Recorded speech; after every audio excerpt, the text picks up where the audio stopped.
Assalamualaikum, salam sehat.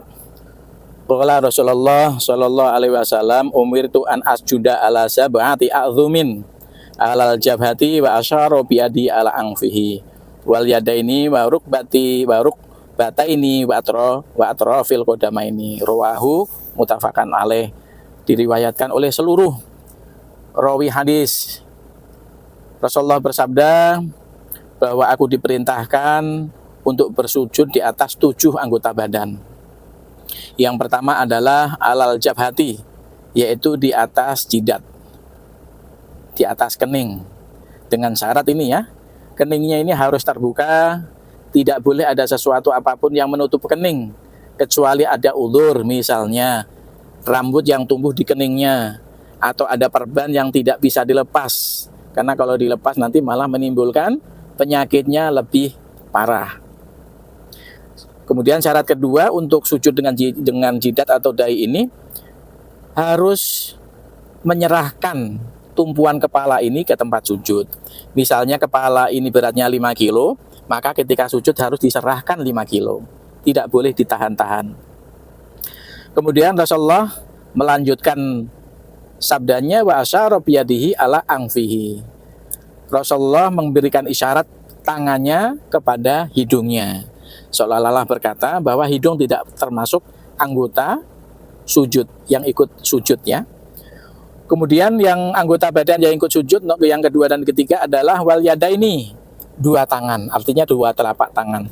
2 telapak tangan ini yang putih harus di bawah, istilahnya telungkup gitu ya. Dua-duanya tidak boleh salah satu. Tidak boleh hanya 2 jari, nggak boleh semuanya. Jadi ada istilah-istilah tadi, harus penyerahan diri ya. Tangan ini dua-duanya diletakkan di tempat sujud menghadap kiblat. Wa rukbata ini, dan 2 kaki, maksudnya adalah 2 dengkul.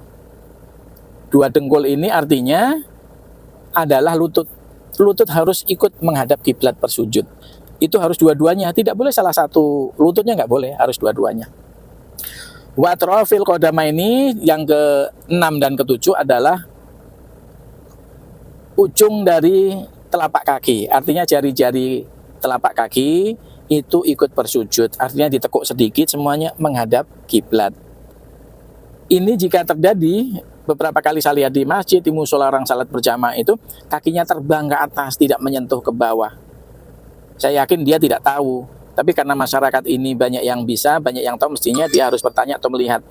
Karena dengan kaki di atas tadi nggak ikut sujud, otomatis sujudnya tidak sah. Kalau sujud tidak sah, otomatis sholatnya tidak sah juga.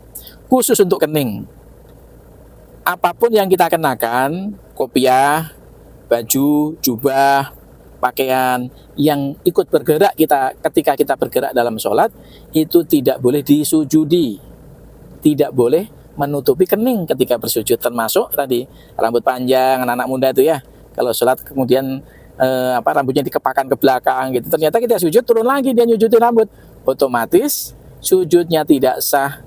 Kalau sujud tidak sah ya sholatnya tidak sah. Oleh karena itu harus berhati-hati dalam sujud. 7 anggota badan ini harus ikut bersujud. Assalamualaikum.